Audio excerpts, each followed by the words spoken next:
Welcome to the Janine Bolon Show, where we share tips from around the globe as we guide practical people with their finances using money tips, increase their incomes through side businesses, and maintain their sanity by staying in their creative zone.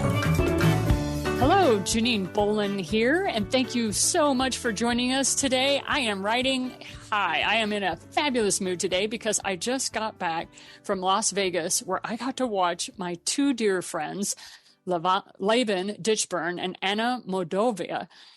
Both of them got married while we were in Las Vegas. And it was one of those trips where one morning I woke up, it was a Saturday morning, I woke up and I had this thought of, you need to text Anna. And Anna and I hadn't been in touch for weeks and weeks. And I thought, I wonder what's going on. So I texted her. She's like, oh my gosh, Janine, we're in Vegas. Laban and I are getting married. And I was like, what? Oh my gosh. It's been 2 years that they were together. COVID happened. She was in Russia. He was in Australia. And it's been a 2-year odyssey of these two moving all around the country, Germany, Mexico. And they finally made it to the United States and Las Vegas so they could get married.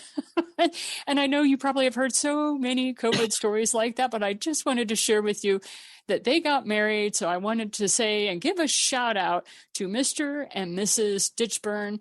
Thank you for allowing me to be your matron of honor, your best man, and your Sherpa, because I also got to hold the bags during the photo shoot. And that's what I went for. I went to be able to let them celebrate their day after 2 years of trying to make it happen in all kinds of manner of chaos. So congratulations to you, Mr. and Mrs. Ditchburn. And I wanted to let you know that the Janine Bolon Show was syndicated. We used to be 4 podcast programs. We combined them in October of 2021. My team and I merged them into one program for you. Up to that point, we had been running 4 separate podcasts: the 3-Minute Money Tip, the Thriving Solopreneur, the Writer's Hour, Creative Conversations, and the Practical Mystic Show.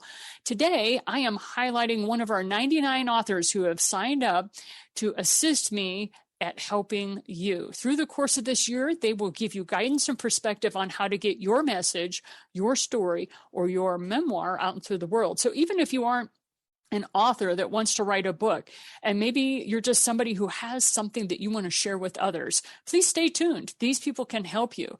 Many of you have been told you should write a book about your life experience. Well, these 99 authors that I'm interviewing over the course of this next year were prompted to write their stories as well. And each one's going to tell you what got them going writing, but they're also going to share, in my perspective, what selling books meant for them, what worked, what didn't work, and the things that they had wished they had known before they became published authors. So there's a lot you can learn from today.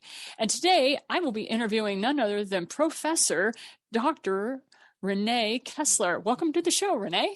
Oh, thank you so much, Janine. I appreciate it. And I wanted to say, didn't you ask your friends whether they needed a maid of honor?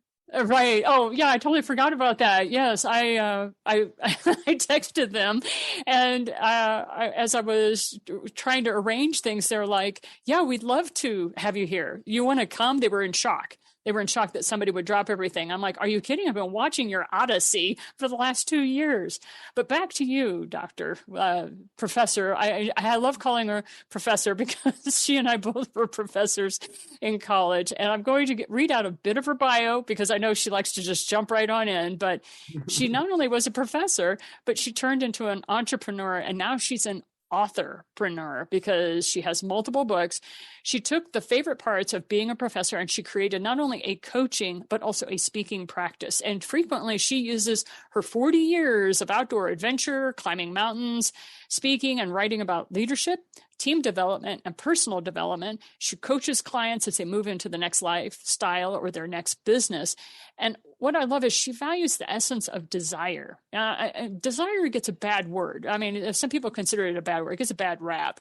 And the thing is what Dr. Rena has found out is that if people identify their desires and then they start moving toward them, their life becomes full and vibrant.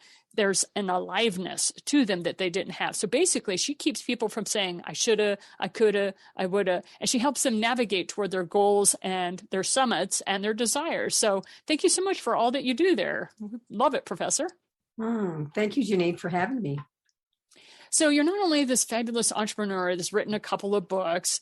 If you don't mind, tell us a little bit about your first book and then Tell us a little bit about that second book because it's so much fun. You call it Unflappable. So if you don't mind, share with us a little bit about what drove you to write those books. Well, thank you. My first book is called Itty Bitty. It's Your Amazing Itty Bitty. It's a very itty bitty book, but it's titled Achieving Your Potential, 15 Empowering Steps to Reach Each Summit. And my background is I've climbed mountains for over 40 years. So the books that I write, oftentimes I use my mountain climbing experiences and reaching summits as a metaphor to people's goals and aspirations and desires and things that they want to shoot for. And it has done remarkable things in my own life. And I simply wanted to share that in my writing related to helping people to achieve their own potential by reaching each summit. There's one summit that you get to. You can only get to one summit, but you got to come back down that summit in order to go to the next summit. So that was a really fun book to write, and a step-by-step about how to get to reaching your summit. Everything from planning and preparation, determining what your summit is, why you've chosen that as your summit or your goal or your aspiration, and then also what is it that you want to do in the future, and how do you get closer to reaching that summit. And that's one of the things I really enjoy about what you do is you don't say there's only one thing, right? You have multiple reasons why you're going to be climbing different peaks. And it makes a big sense to us out here in Colorado, because you have the whole trail of the 14ers that you can run. But, and then one of the things I love that what you talk about is, but people don't often look for the 11,000 or the 13ers, or sometimes there is just an aggressive hike, even though it doesn't have the claim to fame of it's a 14er. And so I really enjoyed those conversations. So, well, if you don't mind, talk to us a little bit about, every author goes through this. When you get ready to publish your book, you have a choice. You have a crossroads, if you will. Do you publish under your real name? Or do you publish under a different name? So tell us what you went through and why you made the decision you did. Well, it's interesting. It's an interesting question. And I never ever considered it an option other than using my own name. What I did do is I was discerning whether to put PhD after my name. And many people said, yes, you should put your PhD after your name because you've earned it. You need to be recognized, someone who has gone through the process of getting their PhD and recognized for that. Both of my books, I decided not to have the PhD. In my second book, I do talk about, in my personal story, about navigating through my PhD in the midst of climbing mountains and so forth. But for me, it wasn't necessary because I don't really see, for me, this is for me only, I don't see that it's necessary to have a title or a position because in leadership, particularly, it's not about the title and position. It's about who you are and what you represent. And so I want to be represented by my name, Rena Kessler. And the PhD is just something that people will discover at some point. If they're diving into my background, they'll find that out. So, but not necessary in a book. Well, thank you so much for that, because the reason I asked the question is it seems so obvious to some people. And I'm like, no, there are many authors who struggle for weeks making this decision, because once you make it, you're kind of done. Talk to any author who has married and had to say, I'm a woman, I have the opportunity to hyphenate my name or take my husband's name or my companion's name. And all of a sudden they're kind of struggling in that moment. What do I do? So it's not something that is an easy decision. So I like you guys talking about it because it's one of the very first ones that come to the forefront. So tell us a little bit about what you were a professor in, what you were teaching when you were in the educational or academic space, because it isn't what you would really call a marketing background, is it?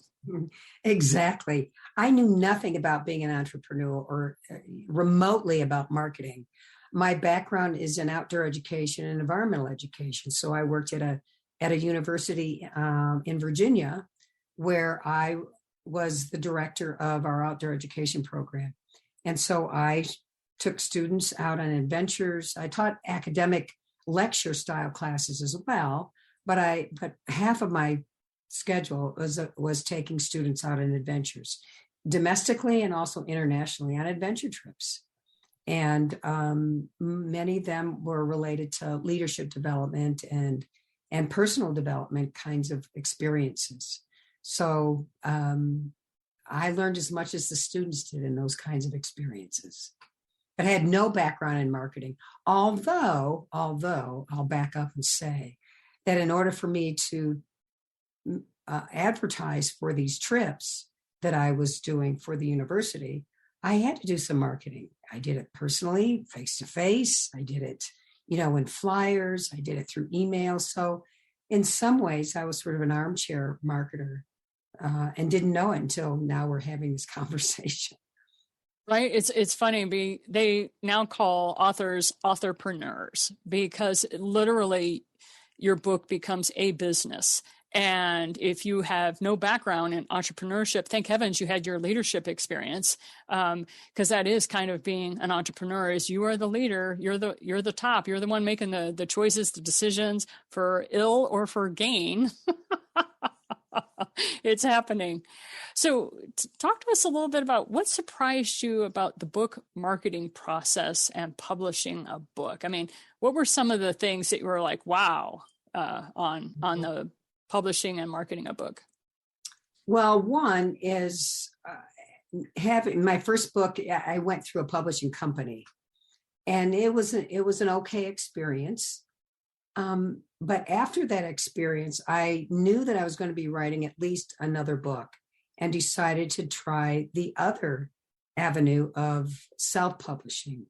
And I found that self-publishing was less stressful. And maybe because I was in the driver's seat rather than the publishing company being in the driver's seat. And there's pros to be, there's things that you don't have to worry about and consider, and all the detail kinds of things of getting your book out and the cover and they help you with all that. And that's a nice direction to go into. But for a self-publishing, I like the freedom to sort of create my own cover and not have to run it by anybody as a publishing company. And I felt much more independent and free to be able to put the things and develop the book the way I wanted it to be. Yeah, you basically learned from your first experience, and by the time you had book number 2 come out, you're like, you know what? There are things I want to do with this book, and you were able to make that happen. So I agree with you. Depending upon what a authorpreneur is wanting to do, where they want to go with their business, and how you want to sell your book, or what is the purpose of your book, that is also key.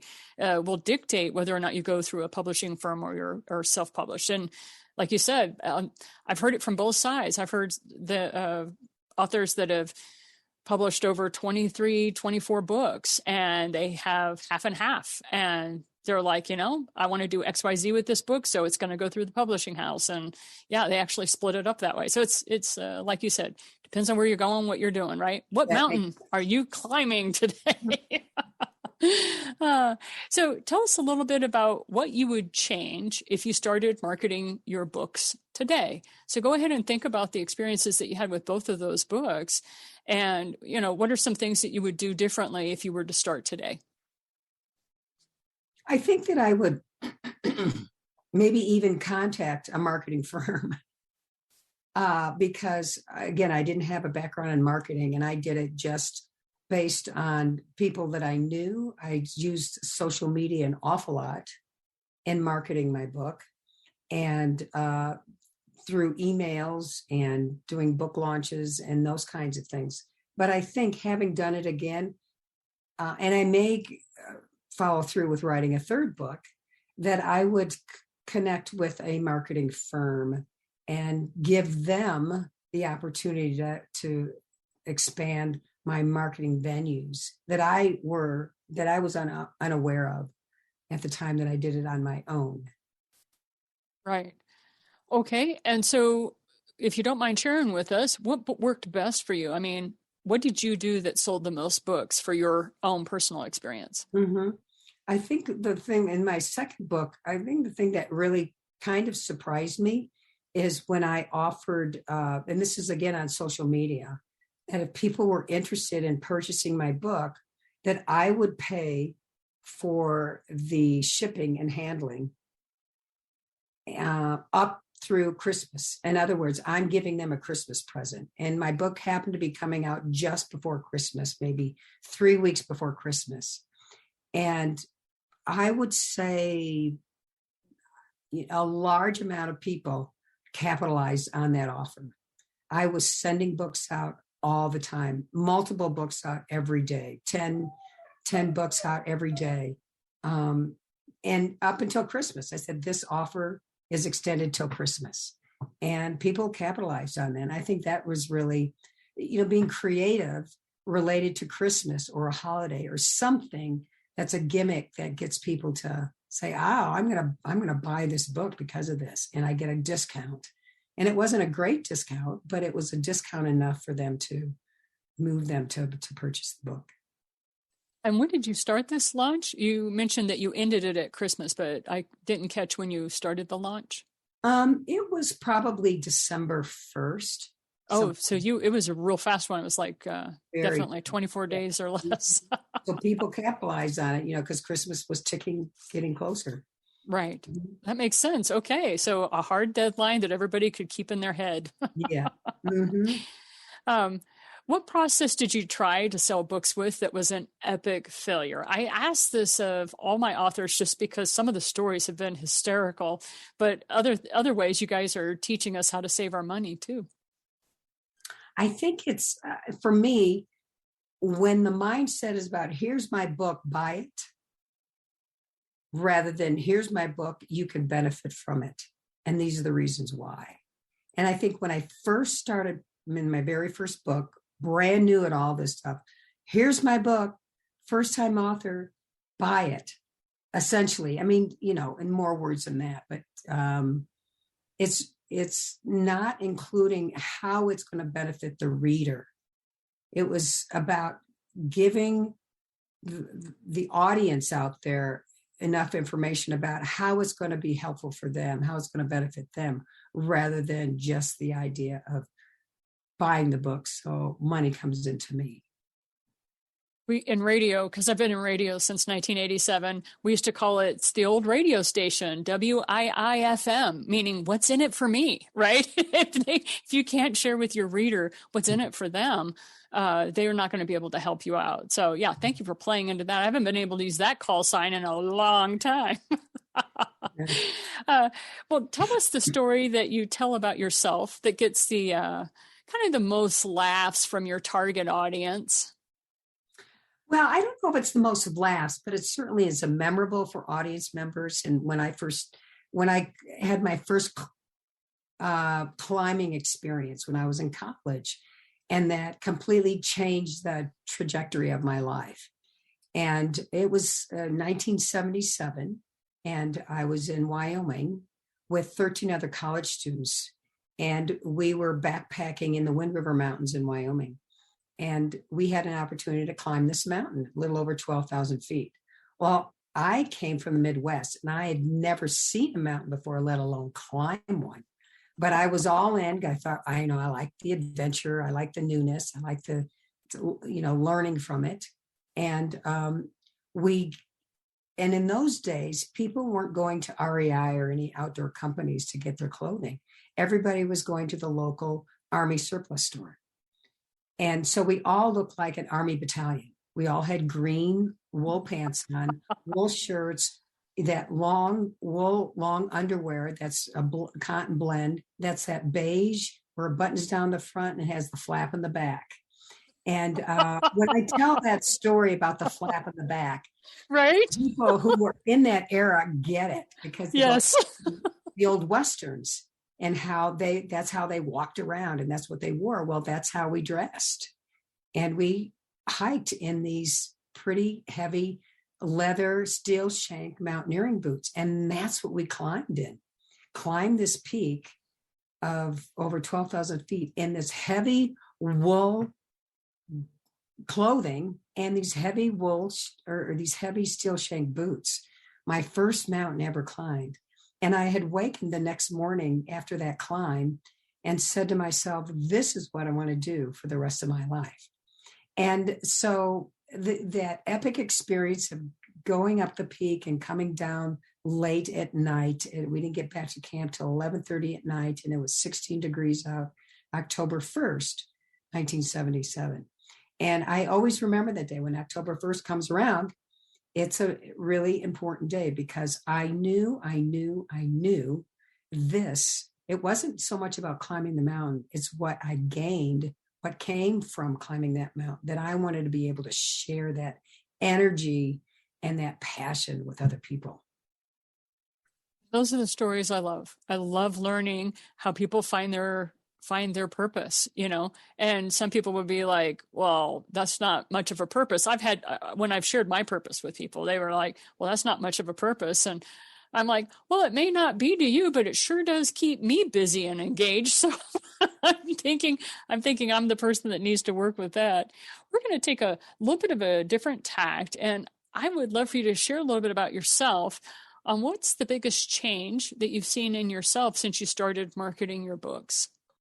So I think what I mentioned before is about advertising for the book is not about self-advertising. It's about what it is that I want to share with the audience and the public about through my stories or the information that I want to share with them. It's going to improve their life in some way. It's going to bring ahas to them, something that they can use in their personal life in order for them to grow and reach their own summits. That sounds pretty epic to me. So the changes that you've seen in yourself is definitely one of those where you're pivoting. You feel like yourself pivoting and shifting into a whole new perspective. That's awesome. And from that perspective, the one that you have now, what are some of the tips that you would give authors that are currently selling their books or currently working toward publishing their own book? Well, and to expand a little bit more on the last question is I've not been very good at self-advertising. I'd rather sit in a corner and have somebody else talk about what I do. But I realize as an entrepreneur that you have to be able to do that. And the focus is not on you, the person who's written the book. The focus is on what is it that the book can do for you, do for the public, do for the audience. And that's been a bit of a shift for me, just being an entrepreneur. So the book is not about, look at me, I'm the author, I wrote a book. The essence is about what it gives to the reading audience. And then your question again was what 5 tips or what tips can you give? I ask each author, what tips can you give authors that are currently selling their books? What are some ideas or suggestions that didn't come to you until after you'd been marketing for a while? Mm-hmm. Well, one of the things that I learned is and watching other people as well, is having an attractive table. How do you set your table up? Do you have a nice colored tablecloth? Do you have your book standing up? How do you have it arranged? You have candy or something on the table that draws people to your table. And that's something that I've witnessed, but also have done and recognized that that's been really helpful. And then the kind of pen that you use when you're signing books, what's comfortable for you. And I've seen people use Sharpies. I've seen people use number 10 pens that look like the Pilot pens. They're number 10s. And I've used both. It depends on, I think, the audience for me. This last speaking engagement that I had a week ago in Virginia, I used a Sharpie, a very fine point Sharpie. And that seemed to work. And it's darker and it shows up a little bit more. So that's another tip, is to think about, another tip would be organizations that align with your topic. So for mine, because they're outdoor related and climbing mountains, I have connected with organizations like REI, which is Recreational Equipment Incorporated, which is a clothing company and equipment company that many people know about nationwide. They have speaking engagements and where you can have books to be sold in the back of the room. And then libraries, for instance, oftentimes libraries will advertise if you are going to be talking about your book or doing a presentation about your book. And I've done that at a couple of different libraries in the region. And that's free to access a room and a great way to do that as well. Bookstores and coffee shops are really good places to sell your books as well.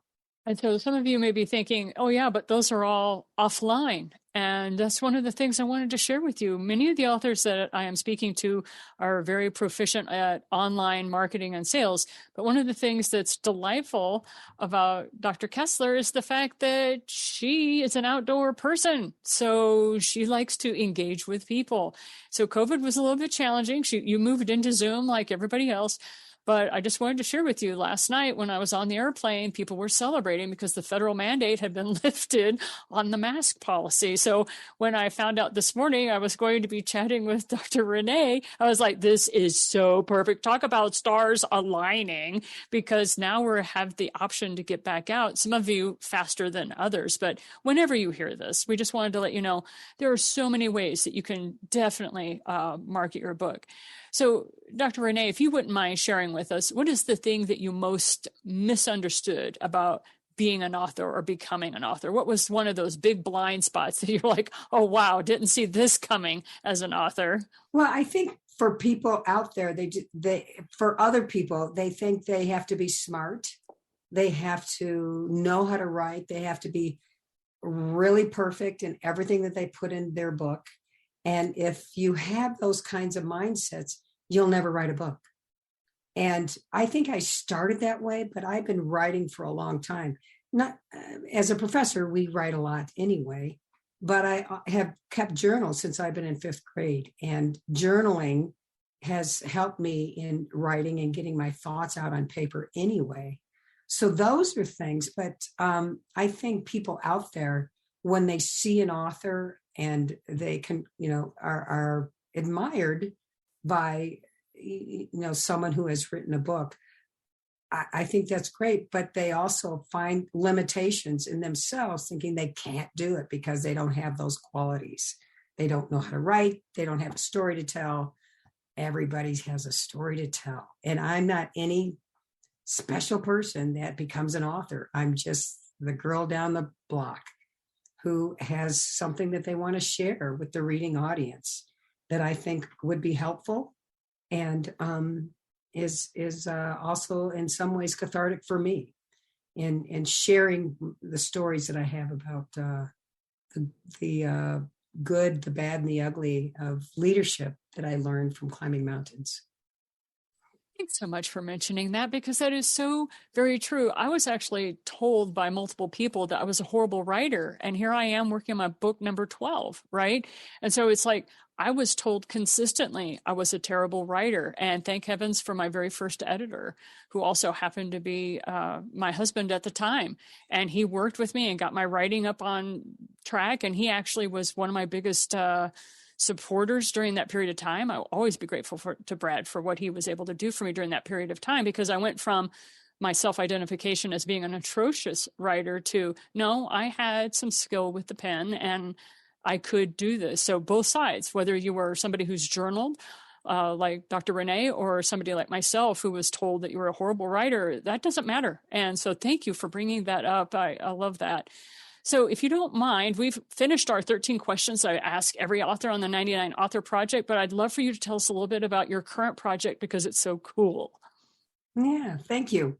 My current project, and it has been a project of mine for some time, and for people recognizing this, that we live in Colorado.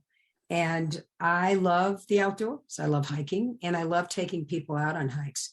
And I thought, well, it would be really good to be able to do some masterminding, what I've now titled Mastermind on the Mountain, where I take small groups of people, 6 to 8 people who are leaders and entrepreneurs, out on the trail for 4 hours on a Friday morning once a month, where we talk about things that matter to their business and sometimes their personal life.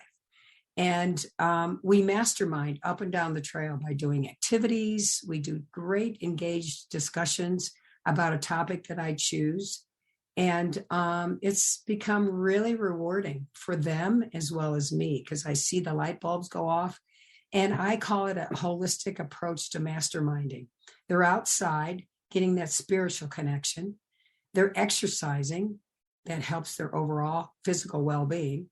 And they're intellectually engaged with other people who are interested in growing their business or growing themselves. So it's a great project, and I love doing it. And yeah, if anybody's from Colorado out there and want to join in, I'd love to have you.